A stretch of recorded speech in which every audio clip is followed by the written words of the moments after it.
Press वार्ता के दौरान राष्ट्रीय अध्यक्ष अखिलेश यादव ने जमकर साधा बीजेपी पर निशाना। जी हां, आपको बता दें कि उन्होंने कहा है कि उत्तर प्रदेश में अन्याय चरम सीमा पर पहुंच गया है, जहां महंगाई बेरोजगारी तो पहले से ही चरम सीमा पर थी।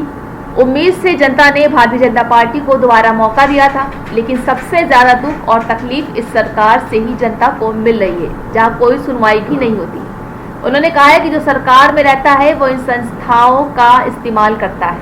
आज भारतीय जनता पार्टी की सरकार है, लेकिन भाजपा ने सब सीमाएं लांघ दी। वो केवल अपने वोट के लिए दूसरों को अपमानित करने के लिए ईडी, सीबीआई और इनकम टैक्स का सहारा ले रहे हैं। जो सरकार में रहता है वो इन संस्थाओं का इस्तेमाल करता है। पहले कभी इस्तेमाल हुए होंगी यह संस्थाएं। आज भारतीय जनता पार्टी की सरकार है, लेकिन भारतीय जनता पार्टी ने सब सीमाएं लागू की। वो केवल अपने वोट के लिए दूसरे लोगों को अपमानित करने के लिए ईडी, सीबीआई, इनकम टैक्स का सहारा ले रहे हैं। हमारी तो मांग ये होगी कि भारतीय जनता पार्टी अगर जीरो टॉलरेंस रखती है करप्शन के लिए, तो अपने नेताओं के, अपने विधायक, अपने लोगों का आकलन करें कि किन किन की संपत्ति बढ़ गई है, और जिन जिन की संपत्ति लगे कि ज्यादा बढ़ गई है तो उनके खिलाफ भी वही कार्रवाई होनी चाहिए जो विपक्ष के खिलाफ कार्रवाई कर रहे हैं। और मैंने कई मौकों पर कहा कि आज जमीनों का काम सबसे ज्यादा कोई कर रहा है तो भारतीय जनता पार्टी के लोग कर रहे हैं। कई शहरों में बड़े बड़े भूमाफिया पैदा किए हैं और भूमाफियाओं का काम भारतीय जनता पार्टी स्वयं कर रही है।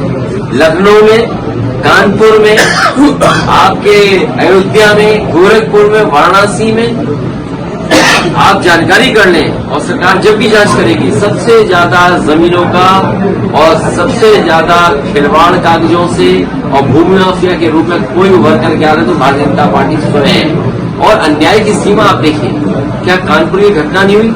एक किसान की जमीन लिखवा ली, 6 करोड़ का चेक दे दिया, बाद में उस गरीब आदमी से चेक वापस दिया, चेक फाड़ दिया, उसे आत्महत्या करनी पड़ी।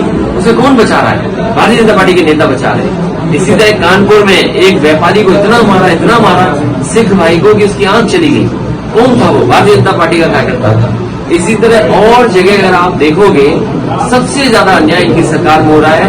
आज ही खबर पड़ी है कि कानपुर देहात में नहीं और कानपुर में 2 पक्ष में झगड़ा हुआ, 2 लोगों की जान चली गई केवल जमीन के विवाद। सरकार को ये देखना चाहिए कि जो जहां पर जमीन को लेकर के विवाद हो रहा है या विवाद से जान जा रही है, आखिरकार वो अधिकारियों को कितनी एप्लीकेशन दे चुकी है।